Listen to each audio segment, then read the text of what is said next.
અરવલ્લી જિલ્લામાં આઝાદીના 75 વર્ષ વીતવા છતાં અંતરિયાળ વિસ્તારમાં વિકાસ ન પહોંચ્યા હોવાના દ્રશ્યો સાક્ષી પુરાવતા હોય છે।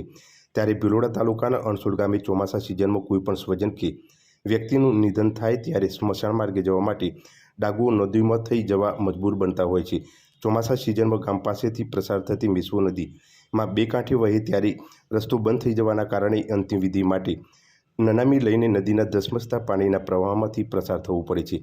રાજ્ય સરકારની સંવેદન અને વિકાસલક્ષી વાતો વચ્ચે વરવી વાસ્તવિકતાના દ્રશ્યો સામે આવતા અરવલ્લી જિલ્લા વહીવટીતંત્ર દ્વારા કાયમી ધોરણે સમસ્યાનો નિકાલ લાવવામાં આવે તેવી સ્થાનિકોની માંગ ઉઠી છે।